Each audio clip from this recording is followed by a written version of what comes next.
350 anos de história. Abraão, Isaque, Jacó e José.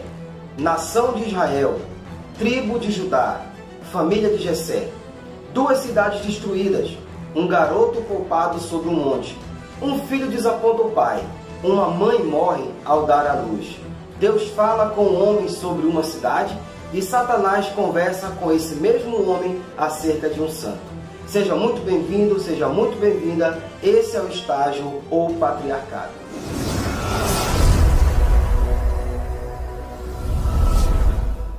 Também nós queremos aproveitar a oportunidade e agradecer você que está nos acompanhando toda semana. Você que já curtiu, já compartilhou, muito obrigado por isso. Isso ajuda bastante a manter o nosso canal, tá, gente? Muito obrigado. E vamos começar agora explicando mais algumas coisas. Aqui, nesse canal, nós fazemos comentários baseados na história e na cultura bíblica. Não é um curso de teologia. Então, a gente sempre vai colocando na tela a referência bíblica para que você possa, durante a semana, você fazer a leitura para aumentar a sua compreensão daquilo que a gente está falando aqui. E nessa primeira parte, nós vamos falar sobre quem? Sobre Abrão. Nós estamos aqui ainda no livro de Gênesis, entre os capítulos 12 e o capítulo 23. O que acontece? Abrão era um homem muito temente a Deus. E ele morava em um lugar onde nós já mencionamos várias vezes. Abrão era da cidade de Ur dos Caldeus, que fica na Mesopotâmia. Você já assistiu o vídeo anterior, você já sabe bastante coisa sobre a Mesopotâmia. Abrão nasceu aproximadamente em 2166 a.C. Ele era um homem que tinha muitas habilidades linguísticas, era um homem sensato, era um homem muito inteligente. Por vários motivos, porque ele era de uma família de comerciantes, então desde jovem ele aprendeu a falar com as pessoas, convencer para fazer as suas vendas. O Golfo Pérsico era uma rota comercial para a cidade de Ur dos Caldeus. O Abrão também era conhecido como um hebreu. E o que a palavra hebreu realmente significa? Essa palavra é uma palavra muito antiga e, conforme os estudos, essa palavra hebreu, ela faz referência a pessoas estrangeiras. Porque vamos ver o seguinte, quando Deus fez a proposta para Abrão, ele não estava mais em Ur dos Caldeus, ele já estava em outro lugar. Então, essa palavra hebreu, ela acredita-se que ela vem da palavra Abiru, que significa povo sem posses. Porque como ele saiu da cidade dele para ir desbravar outros lugares, então isso significa que ele chegou nesses lugares e não tinha absolutamente nada.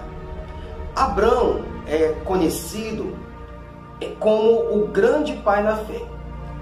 Isso prova pelo seguinte fato de que na Bíblia o nome Abrão ou Abraão é mencionado 308 vezes.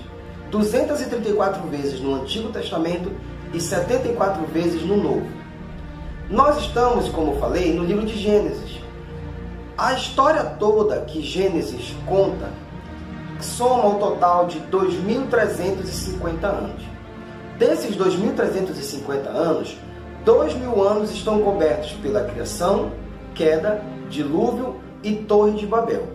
Os outros 350 anos compreendem o estágio do patriarcado que nós estamos começando agora. Como falei, ele era da cidade de Ur dos Caldeus. A cidade de Ur, que fica ao sul da Mesopotâmia, bem próximo ao Golfo Pérsico e à beira do rio Eufrates, era uma cidade-porto de manufaturas, agricultura e muito comércio. Ela fica a aproximadamente 19 quilômetros de onde alguns historiadores acreditam que era o Jardim do Éden. Outros historiadores dizem que o Jardim do Éden fica onde hoje é a atual Turquia. A cidade de Ur dos Caldeus era uma cidade que tinha adoração a vários deuses. Era uma cidade muito idólatra. E como reflexo disso, essa cidade possuía 2 grandes zigurates. Um era dedicado a Nana, deus da lua, e o outro a Ningal, que seria a sua esposa. Abrão era um homem muito religioso. De acordo com o historiador Flávio Joséfo, no livro A História dos Hebreus, ele conta que Abrão era o único homem que na sua época já defendia que Deus era um Deus único. E a fé dele era tão grande que aos poucos ele ia convencendo as pessoas. Deus então faz uma proposta para esse homem que tinha tanta fé. Ele fez a seguinte proposta: ele convidou Abrão a sair da casa do seu pai. O que isso significa na Mesopotâmia de aproximadamente 2000 anos antes de Cristo? Sair da casa do pai significa abrir mão da sua herança. E também, talvez pior para uma pessoa da época dele, não só abrir mão da herança, como também abrir mão da sua identidade de homem. Porque naquela cultura, quando o homem casava, ele trazia a esposa para a família dele, para a família do pai dele. Então, diferentemente do que é hoje, o homem não saía da sua casa para casar. Ele casava e trazia a sua esposa para a família dele. Então, a proposta que Deus fez para Abrão era uma proposta realmente muito audaciosa, porque abrir mão de herança e da sua identidade era uma coisa que poucos faziam naquela época. Também Deus fez uma outra promessa para ele, caso ele aceitasse. Ele disse que ele faria dele uma grande nação. Então aqui Deus prometeu para ele uma nova terra, uma nova família e uma herança espiritual. Então ele tinha que sair em direção a Canaã. Mas ao mesmo tempo que ele foi obediente, ele foi desobediente a Deus. Porque Deus disse que ele deveria sair da casa do pai dele. Ou seja, ele tinha que deixar a família dele para trás. Mas ele fez o contrário, ele levou o seu pai com ele.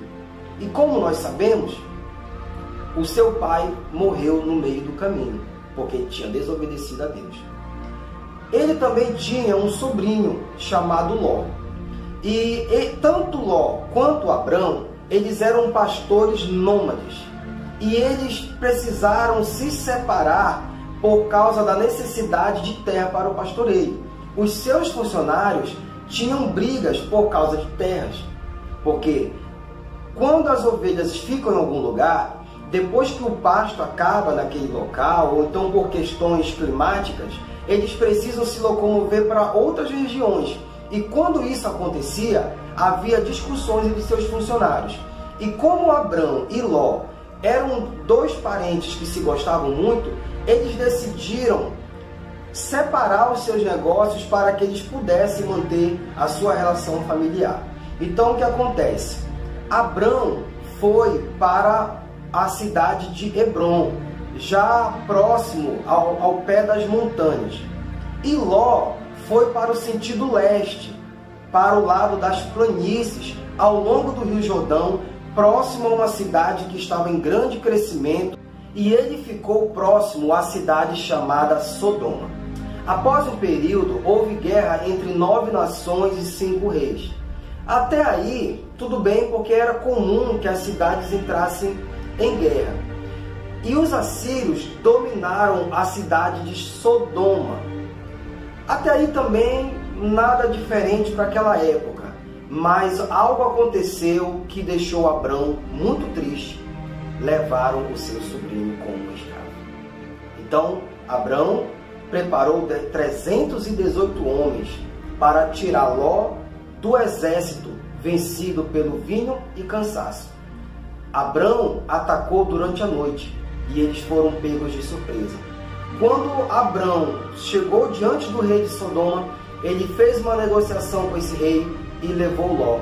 E ele ficou muito feliz porque ele tinha trazido de volta o seu sobrinho. Então, o que foi que Abrão fez? Saiu ao encontro do rei de Salém, Melquisedeque. E quando ele chegou diante do rei, ele contou o que tinha acontecido e ele deu o dízimo de tudo que ele tinha conquistado na guerra. Abrão já era um homem idoso e ele não podia ter filhos. E a questão da esterilidade no Antigo Oriente Próximo era algo visto como uma bênção ou uma maldição dos deuses. E ele não podia ter filhos, mas ele tinha recebido de Deus uma promessa de a partir dele Deus fazer uma grande nação, de multiplicar a sua descendência. Mas chegou um momento que Abrão estava preocupado, e o fato dele não poder ter filhos o deixou cada vez mais triste. E como ele viu que isso não tinha ainda acontecido, ele decidiu se antecipar a Deus. Como nós sabemos, o povo bíblico, apesar de ser um povo que cria em Deus, eles também tinham costumes antigos, alguns costumes pagãos, questões do reinado, da época, enfim, questões culturais. Na época, havia um código de leis chamado Código de Hammurabi.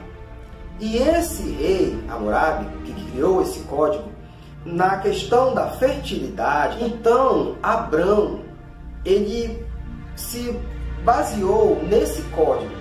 E o Código de Hammurabi dizia que caso o homem não pudesse ter filhos com a sua esposa, ele poderia ter filhos com uma de suas servas. Pelo código de Lipit Star, ele poderia também ter um filho com uma prostituta. Então vamos ver. Ele era um homem que realmente cria em Deus, no Deus único, porém ele estava em um governo. E o código daquele momento permitia isso. Então ele usou da permissão desse código para ter um filho. E ele teve um filho com uma serva dele, a serva chamada Agar. E esse filho tem o nome de Ismael. Isso não significa que Deus concordou ou que Deus reprovou. Simplesmente nós estamos colocando aqui que ele fez algo conforme uma lei vigente para aquela época. Deus não aceitou isso de Abrão, porque esse filho ainda não era o filho que Deus tinha para ele. Como nós sabemos, depois ele teve um filho que foi o que Deus enviou para ele, que estava dentro do plano de Deus, e esse filho se chamava Isaac. A palavra Isaac significa riso, sorriso. E por que esse nome foi dado ao garoto? Porque quando Deus falou para Abrão que ele teria um filho, ele já era idoso e sua esposa também. Então, a esposa dele, a Sara, ela achou graça disso. Ela ficou rindo, por quê? Porque ela perguntou-se, se eu já sou idosa, como é que eu vou ter um filho? E ela riu disso. Então, quando Deus percebeu isso da Sara, ele disse para eles que o nome do garoto deveria ser Riso. Por quê? As pessoas iriam perguntar, por que você colocou o nome de Riso ou Sorriso no seu filho? E eles iriam explicar para todo mundo que o nome do garoto era Riso ou Sorriso, porque quando Deus fez a promessa para Abrão, a Sara riu. Também temos a circuncisão. A circuncisão, tanto de Isaac quanto de Ismael, foi acontecida em momentos muito diferentes. Ismael foi circuncidado aos 13. E o Isaac foi circuncidado aos 8 dias de nascido. Agora, por que essa diferença de anos grande entre uma circuncisão e outra? Quando o Isaac nasceu, Ismael já tinha 13 anos. E foi justamente um momento que Deus disse que ele tinha que marcar o seu povo com a circuncisão. Isso justifica por que o povo árabe faz a circuncisão dos seus filhos aos 13 anos. Porque os árabes são descendentes de Ismael e os judeus são descendentes de Isaac. Após isso, a história continua e nós vamos explorar nos próximos vídeos. Mas o que nós temos ainda para falar? Nós temos para falar um pouco sobre o falecimento de Abrão e de sua esposa Sara. Abrão faleceu depois da sua esposa. Sara tinha 127 anos quando faleceu. E Abrão, já com o nome Abraão, tinha 175 anos quando ele morreu. e ambos foram enterrados em Hebrom, em um campo comprado por ele de um homem chamado Éfron. Muito obrigado por você estar nos acompanhando até esse momento do nosso vídeo. Nós estamos preparando agora o vídeo sobre Isaac. Você pode ter mais informações sobre a vida de Abraão, como eu já falei, em Gênesis, entre os capítulos 12 e o capítulo 24. Até a próxima.